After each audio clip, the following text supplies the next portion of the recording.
क्या आप सिविल जज, सेशन जज, एडिशनल डिस्ट्रिक्ट जज बनना चाहते हैं? तो dkdubey.com ऐप जरूर डाउनलोड करें प्ले स्टोर से। हमारी ऐप के स्टोर सेक्शन में आपको मिलेंगे हिंदी, इंग्लिश, मिक्स लैंग्वेज के courses for all judiciary exams, जिसका लिंक आपको डिस्क्रिप्शन में दिया गया है। नमस्ते सदावत्सले मातृभूमि। जम्मू कश्मीर में एक दुर्दांत घटना हुई। हालांकि दुर्दांत घटना तो उसको कहना उचित है कि नहीं है पता नहीं, लेकिन एक कांस्टेबल एसआई को दिन दहाड़े कुछ लोगों ने पीछे से गोली मार दी। अब पीछे से गोली मारना तो भारत में कायरता कहलाती है। भारत जो राजपूतों से लड़ा, राजपूतों ने जिन मुसलमानों से लड़ा, आक्रांताओं से लड़ा हो, जहाँ क्षत्रिय समाज लड़ने में ही मशगूल रहा हो, जहाँ पर पिछड़ा, दलित, ब्राह्मण और वैश्य सभी ने मिलकर कोशिश की हो, ऐसे देश में पीछे से गोली मारना तो कायरता ही कहा जाता है। हिंदू समाज जिसने अपने सिद्धांत बनाए थे कि सामने से लड़ेंगे, पीछे से नहीं लड़ेंगे, उस समाज में पीछे से गोली मारना। और जम्मू कश्मीर पुलिस में एक कांस्टेबल अशरत मीर को गोली मारी गई, और वो भी पीछे से बिल्कुल गन पॉइंट खोपड़ी पर लगाकर गोली मारी गई। खैर, जम्मू कश्मीर में ये घटना कोई नई घटना नहीं थी, लेकिन एक कांस्टेबल को गोली मारना, एक एसआई को गोली मारना, ये एक घटना थी। लेकिन आप सोच कर देखिए, आज से 2-3 वर्ष पहले तक किसी पुलिस को गोली मारना, मिलिट्री के व्यक्ति को गोली मारना, एसआई को गोली मारना, जम्मू कश्मीर पुलिस को गोली मारना, अर्धसैनिक बलों को गोली मारने से लोग फ़क्र महसूस करते थे। फ़क्र से मतलब कि आतंकवादी फ़क्र महसूस करते थे, और आतंकवादी को गोली लगती थी तो एक बड़ी भीड़ नज़र आती थी, एक बड़ी संख्या नज़र आती थी। ऐसा लगता था कि आतंकवादियों के लिए ही जम्मू कश्मीर के लोग सामने आते हैं। लेकिन मुझे याद आता है कि एक बार पंडित जवाहरलाल नेहरू की चर्चा एक वहाँ के प्रधानमंत्री, उस समय के प्रधानमंत्री जो बाद में मुख्यमंत्री कहे गए, उनसे चल रही थी। जब उन्होंने बख्शी गुलाम मोहम्मद से पूछा कि बताइए आपके साथ कितने लोग हैं, तो बख्शी गुलाम मोहम्मद ने जवाब दिया 40 लाख। बोले शेख के साथ कितने लोग हैं, तो बोले 40 लाख। आपको याद होगा कि शेख जब विद्रोह कर गए थे, हालांकि नेहरू जी के बड़े मित्र हुआ करते थे, कभी नेहरू जी शेख के लिए ऐसा कहते थे कि अगर हिंदुस्तान के अंदर प्रोग्रेसिव मुख्यमंत्री देखना है तो आपको जम्मू कश्मीर का मुख्यमंत्री देखना चाहिए, शेख अब्दुल्ला को देखना चाहिए। उसी शेख अब्दुल्ला ने अपने स्वभाव के अनुसार, अपने कौम के स्वभाव के अनुसार नेहरू के पीठ में खंजर भोंका, और जम्मू कश्मीर को अलग देश बनाने के लिए उसने रेजोल्यूशन पास करने शुरू कर दिए, उसने आगे बढ़ना शुरू कर दिया, उसने पाकिस्तान से दोस्तियां करनी शुरू कर दी, उसने लामबंदी करनी शुरू कर दी, जम्मू कश्मीर में सिर्फ मुसलमान रहेगा, ऐसे षड्यंत्र करने शुरू कर दिए। नेहरू को जब ये पता लगा तो उन्होंने उसको नज़रबंद किया, उसकी गिरफ्तारी करी, और बख्शी गुलाम मोहम्मद जो कांग्रेस से थे, बख्शी गुलाम मोहम्मद को वहाँ का प्रधानमंत्री बनाया, जो बाद में मुख्यमंत्री कहलाया। बख्शी गुलाम मोहम्मद को तभी नेहरू ने बुलाकर पूछा कि आप मुझे बताएं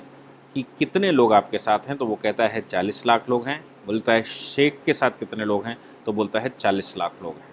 नेहरू कहते हैं कि जम्मू कश्मीर की टोटल आबादी कितनी है, तो वो कहता है 40 लाख है। जम्मू कश्मीर की आबादी, इस बात को सुनकर नेहरू ने उससे पूछा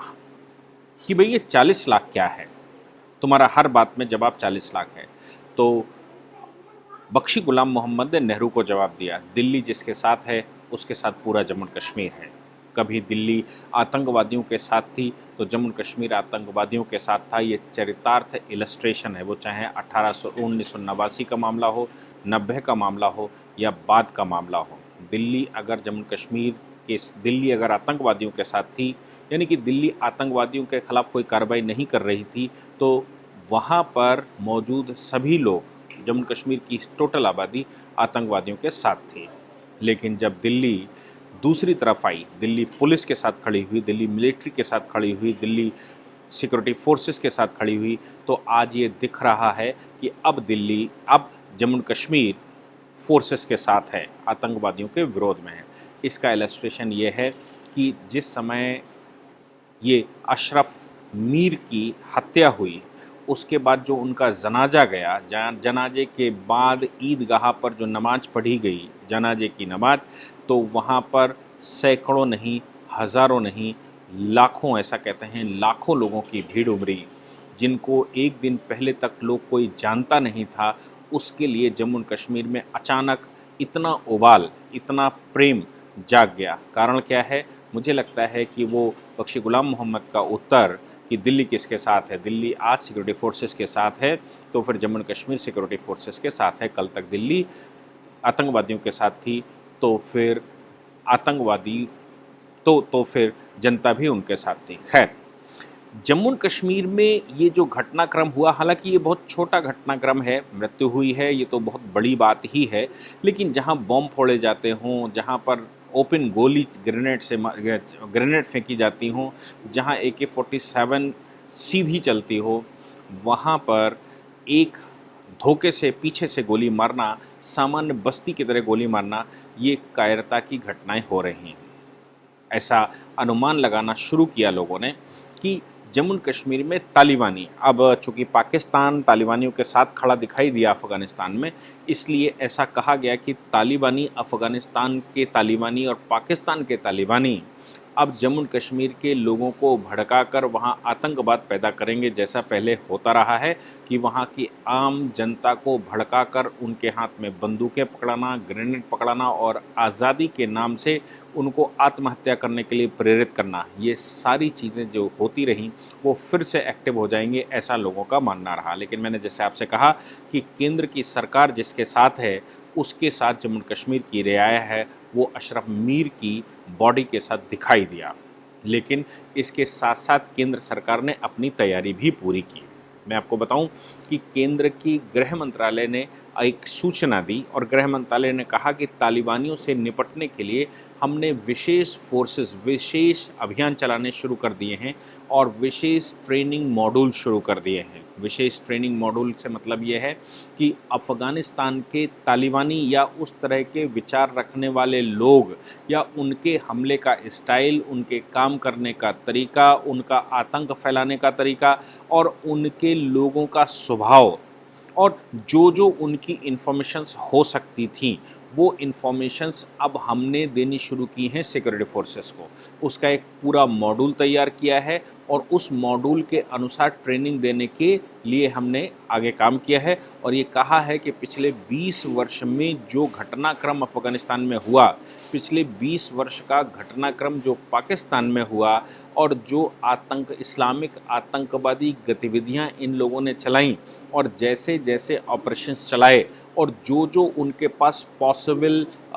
इंफॉर्मेशन, जो जो उनके पास पॉसिबल टेक्नोलॉजी हो सकती है, पॉसिबल इंफॉर्मेशन हो सकती है, वो सारी कलेक्ट करके अब सिक्योरिटी फोर्सेस को तैयार किया जाएगा। सिक्योरिटी फोर्सेस में चाहे BSF हो, चाहे SSB हो, चाहे राज्य की पुलिस हो या कोई और पुलिस हो। इसके साथ साथ जब ये चल ही रहा है तो आपको याद होगा जब 26/11 हुआ था भारत में, 26/11 से मतलब है 26 नवंबर 2008, मुंबई का बॉम्ब विस्फोट, मुंबई की घटना। उसके बाद उस समय की केंद्र सरकार को ये प्रपोजल दिया गया था कि एक इंटीग्रेटेड ग्रिड बनाई जाए, एक खुफिया ग्रिड, राष्ट्रीय खुफिया ग्रिड बनाई जाए। राष्ट्रीय खुफिया ग्रिड इसलिए क्योंकि भारत में बहुत प्रकार की एजेंसियां काम करती हैं। एजेंसियों से मतलब लोकल पुलिस काम कर रही है, लोकल LIU काम कर रही है, CID काम कर रही है, CBI काम कर रही है, NIA काम कर रही है। ऐसी बहुत सारी एजेंसियां भारत में काम करती हैं और उन एजेंसियों के बीच में तारतम्यता नहीं है। नतीजा ये निकलता है कि जिस एजेंसी को एक्शन लेना है उस एजेंसी के पास इंफॉर्मेशन नहीं है और जिस एजेंसी के पास इंफॉर्मेशन है वो उस पर एक्शन नहीं ले सकती और वो इंफॉर्मेशन सप्लाई नहीं कर सकती। कहाँ जाए, किसके पास जाए? केंद्र सरकार ने उस समय, केंद्र सरकार को प्रपोजल मिला था, केंद्र सरकार ने उस समय, मनमोहन सिंह की सरकार ने उस पर कंसीडर भी किया, लेकिन कोई एक्शन नहीं हुआ। एक्शन दबाव में हो सकता है ना हुआ हो, पाकिस्तानी दबाव में हो सकता ना हुआ हो, या फिर उनके जो अबाजान बैठे हुए हैं उनके दबाव में ना हुआ, जो भी हुआ, लेकिन उस पर कोई एक्शन नहीं हुआ। मोदी सरकार ने उस पर अभी काम करना शुरू किया और उन्होंने ये घोषणा की कि इसके पहले चरण में 10 उपयोगकर्ता एजेंसियां और 21 सेवा प्रदाता को इससे जोड़ा जाएगा। इसके बाद लगभग 950 संगठन भारत में अलग अलग राज्यों में अलग अलग प्रकार से काम करते हैं। इन सभी संगठनों को, मतलब लगभग 1000 हो गए, इन सभी संगठनों को इसके साथ जोड़ा जाएगा। जो भारत में आव्रजन आते हैं, यानी कि बाहर से जो लोग आते हैं, उन लोगों की जानकारी, उनका मूवमेंट, उनके विषय में जो भी इन्फॉर्मेशन है या आतंकवाद के विषय में इन्फॉर्मेशन है और आधुनिक तरीके से जो इंटरनेट की दुनिया है, जो इंटेलिजेंस की दुनिया है, उनके बीच में आपस में इंटरकनेक्टिविटी बिठाने का काम ये एजेंसी करेगी। इस बात को लेकर BPRD, पुलिस अनुसंधान एवं विकास ब्यूरो के ने अपने 51वें स्थापना दिवस में इसकी घोषणा की। हाँ, मैं इसमें कह सकता हूँ कि माननीय प्रधानमंत्री जी इसको ओपन करने जा रहे हैं। इसकी तैयारी लगभग पूरी हो गई है और गृह मंत्री ने भी इस पर अपनी सहमति संकेत दिया है कि हम सुरक्षा बलों को उनको डेटाबेस प्रोवाइड करेंगे, उनको इन्फॉर्मेशंस प्रोवाइड करेंगे ताकि पाकिस्तान, अफ़गानिस्तान, तालिबान या इस तरह के जो आतंकवादी भारत में आते हैं या जो इस प्रकार के लोग किसी भी कंट्री से भारत में प्रवेश करते हैं, उनकी इन्फॉर्मेशंस एक प्लेटफॉर्म पर हो और सारी एजेंसियां मिलकर उस पर एक्शन लें। तो जिस प्रकार तालिबान की थ्रेट भारत के लिए तैयार हुई है, जिस प्रकार पाकिस्तान विचार कर रहा है कि वो भारत में एंट्री मारेगा, जम्मू कश्मीर को परेशान करेगा, और ये जो जैसे अशरफ मीर की घटना हुई, इस घटना ने जम्मू कश्मीर के लोगों को जिस प्रकार से हतोत्साहित किया है, जम्मू कश्मीर के लोगों ने जिस प्रकार से झंडे तिरंगे में लिपटी उसकी बॉडी के साथ जो एकता दिखाई है, मुझे लगता है कि इन दोनों को अगर साथ साथ देखा जाए, इन तीनों चीज़ों को साथ साथ देखा जाए कि हमने सुरक्षा एजेंसियों को भी ट्रेनिंग उनकी तरह देनी शुरू की कि कैसे ये टेररिस्ट काम करते हैं, जो अब लेटेस्ट थ्रेट भारत के लिए तैयार हुई है, और किस प्रकार से 26/11 की जो घटना हुई, उस घटना के बाद में जो कमियां दिखाई दी इंटेलिजेंस एजेंसियों के कोऑर्डिनेशन के बीच में, उनको दूर किया जाएगा और उनके लिए एक इंटीग्रेटेड प्रोसेस, एक नेट ग्रिड तैयार किया जाएगा। और इन सभी को जो इन्फॉर्मेशन इनके पास आएगी, उस इन्फॉर्मेशन को एक्सट्रैक्ट करेंगे। जो 1000 संगठनों को जोड़ने की बात कर रहे हैं, 1000 संगठन मतलब भारत में लगभग 1000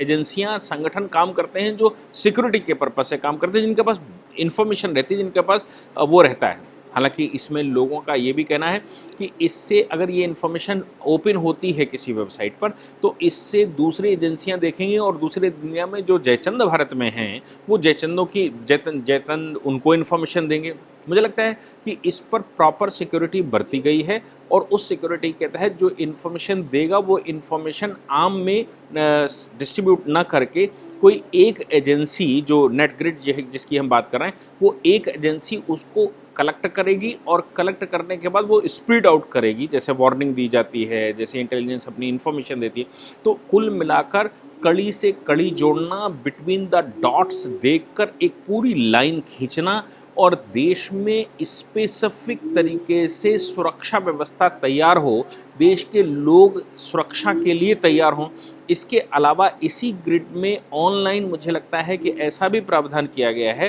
कि किसी व्यक्ति के पास अगर इन्फॉर्मेशन है, कोई उसको संदिग्ध व्यक्ति लगता है, कोई संदिग्ध इन्फॉर्मेशन उसको कलेक्ट होती है, नेट में सर्फिंग के दौरान मिलती है या रोड पर कोई दिखाई देता है, वो इन्फॉर्मेशन भी उस पर अपनी अपलोड कर सकता है, इन्फॉर्म कर सकता है। जो सुरक्षा एजेंसियां हैं या जो इंटेलिजेंस एजेंसियां हैं, उसको क्रॉस चेक कर लेंगी। हालांकि इस पर फेक न्यूज़ देने वाले भी कुछ कम नहीं होंगे। भारत की एजेंसियों को परेशान करने के लिए कुछ लोग सामने भी आएंगे, लेकिन फिर भी मुझे लगता है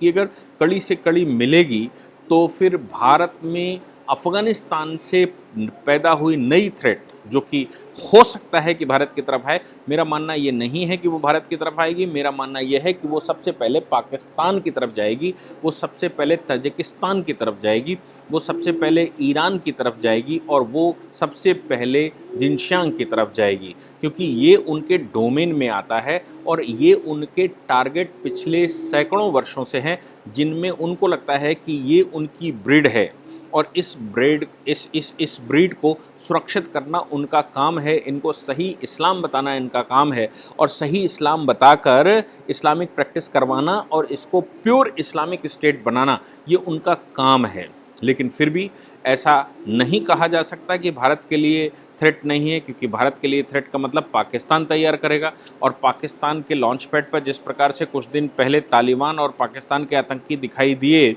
और हमारी इंटेलिजेंस एजेंसियों ने जिस प्रकार खबर दी है, उससे लगता है कि वो अभी एट इंस्टेंट तो यूनिटी दिखा सकते हैं और हिंदुस्तान की तरफ बढ़ सकते हैं। तो भारत सरकार भी अपने आप को तैयार किए हुए है और जम्मू कश्मीर जो वहाँ से रास्ता बनता है, जम्मू कश्मीर की जनता भी अपने आप को मेंटली तैयार किए हुए है कि किस प्रकार से उनको इन लोगों का मुकाबला करना है। मैं साधुवाद करता हूं भारत के